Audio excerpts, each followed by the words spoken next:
Baik, Assalamualaikum warahmatullahi wabarakatuh. 6 Cemerlang, SKB 22. Hari ini kita akan membincangkan sedikit tentang binaan ayat, cakap pindah dan juga cakap ajuk. Okey, dalam latihan ini, dia bagi ayat cakap ajuk. Kamu kena tukarkan ayat ini menjadi ayat cakap pindah. Cikgu akan tunjukkan beberapa contoh dan juga aspek teknikal yang mesti kita kena faham juga semasa kita nak tukarkan ayat itu menjadi ayat cakap pindah. Okey, mari kita pergi kepada nombor 1. Okey, baik. Bagaimanakah caranya membuat kuih lompat tikam ini? Tanya Kamariah. Di sini maksudnya, cerita dalam ayat ini maksudnya, siapa yang bertanya? Yang bertanya itu ialah Kamariah. Kamariah yang bertanya tentang cara membuat kuih lompat tikam. Jadi ayat yang kamu pindahkan menjadi ayat pindah, cakap pindah tu, dia jadi begini.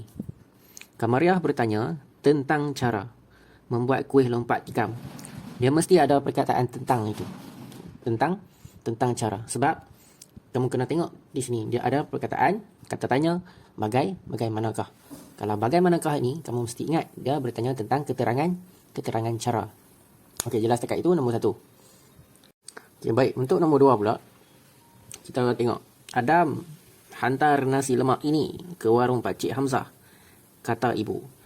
Dalam ayat ni cerita dia ibu yang menyuruh Adam hantar nasi lemak ke warung Pak Cik Hamzah. Bukannya menghantar Pak Cik Hamzah ke warung Adam.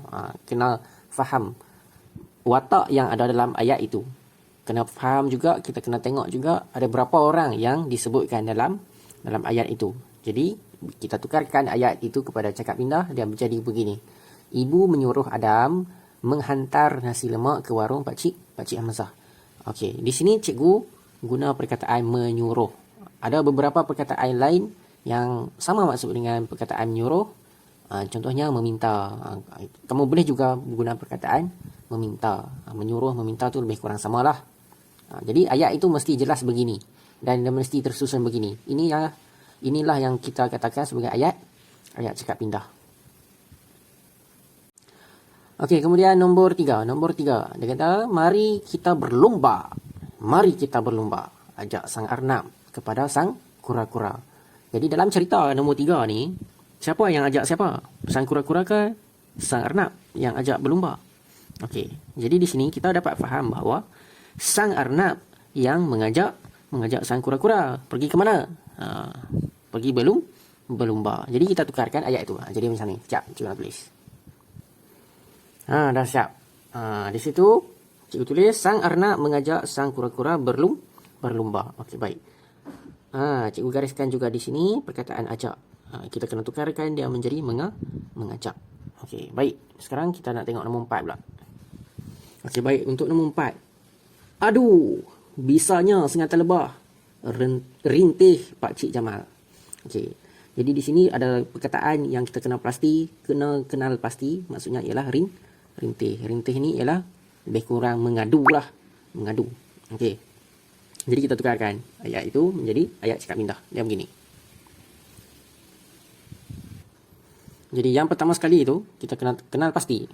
Siapa yang merintih? Siapa yang merintih dalam ayat ini? Dalam ayat ini dia kata Pak Cik Jamal yang merintih. Bukan lebah tu yang merintih. Pak Cik Jamal yang merintih. Jadi kita letakkan nama Pak Cik Jamal di depan. Sama juga dengan di atas ni. Okey. Yang ni semua letak di depan. Kamariah yang ni ada di belakang, dah jadi di depan. Pindahkan di depan. Ibu berada di belakang, kita letak di depan. Sang Arnab, ajak sang Arnab kepada sang kura-kura. Okey, sang Arnab, yang ni sang Arnab kita kena letak depan sebab sang Arnab yang mengajak. Okey, dia watak pemula, watak pelaku dalam ayat ni. Kalau watak pelaku untuk nombor 4 ni Pak Cik Jamal. Okey, dia akan jadi begini. Ayat itu akan menjadi Pak Cik Jamal merintih kesakitan kerana disengat lebah. Okey. Kan cikgu kata tadi rintih ni maksudnya mengadu. Okey, tapi cikgu tambahkan lagi ayat tu merintih kesakitan. Sebab apa? Sebab aduh. Di sini ada perkataan aduh. Aduh ni membawa maksud sesuatu yang tak seronok lah. Kalau benar seronok kita tak cakap aduh, kita cakap lain. Okey. Aduh ni maksudnya dia membawa maksud sakit. Aduh ni maksudnya sedang sakit. Aduh, misalnya sengatan lebah. Rintih, Pak Jamal. Rintih ni sesuatu yang tak seronok lah juga. Jadi, Cik Jamal merintih kesakitan. Cikgu juga tambah perkataan kerana disengat lebah. Jadi, apabila kita pindahkan ayat itu, sudah jelas. Kenapa dia merintih? Kerana disengat lebah. Okey, baik. Okey, nombor 5 pula. Nombor 5. Wah, cantiknya lukisan awak, kata Cikgu Nadia kepada Syahira. Jadi wah ni maksudnya kata yang membawa maksud kita teruja ataupun kita memuji lah, kita suka. Wah. Wah ni kalau kamu nak senang faham dia wow. W-O-W, bahasa Inggeris W-O-W, wow. Dalam bahasa Melayunya dia kita tak sebut wow, kita sebut wah. Okey, baik. Wah ni pun kata seru. Okey, wah. Cantiknya lukisan awak. Di situ ada tanda seru. Kata Cikgu Nadia kepada Syahira. Kita kena tahu juga siapa yang kata kepada siapa. Siapa yang cakap kepada siapa.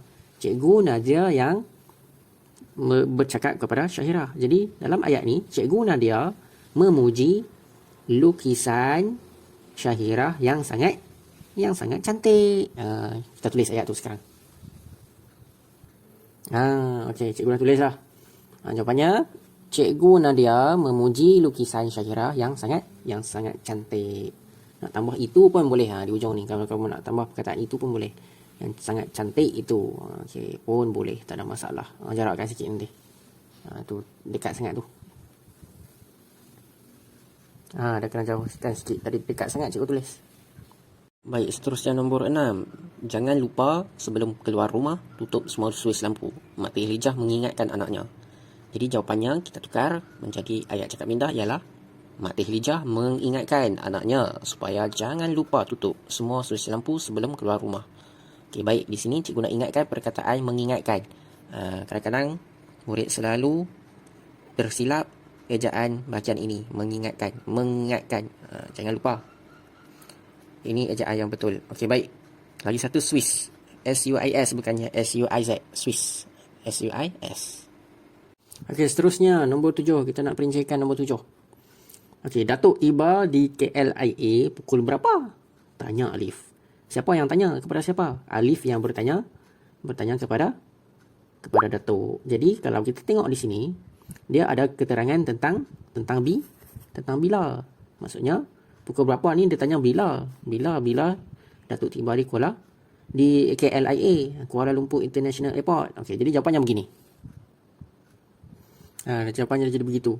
Alif bertanya datuknya pada pukul berapakah datuknya tiba di KLIA.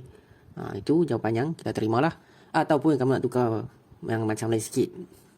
Mungkin kamu suka jawapan yang lain sikit. Contohnya begini. Alif bertanya pada pukul berapakah datuknya tiba di KLIA. Itu pun boleh. Tak ada masalah. Janji maksudnya tidak berubah dalam ayat cakap pindah. Okay, baik, seterusnya nombor 8. Kita baca ayat tu. Sampai di Kuala Lumpur nanti, jangan lupa telefon pesan Mak Cik Asmah kepada Adawiyah. Siapa yang pesan kepada siapa? Mak Cik Asmah yang pesan kepada Adawiyah. Apa yang dia pesan? Supaya jangan lupa untuk telefon maknya bila dia sudah sampai di Kuala Lumpur. Okey, jadi kita tengok ayat tu jadi macam mana. Okey, kita buat sama-sama. Jadi di sini ialah Mak Cik Asmah yang pesan. Mak Cik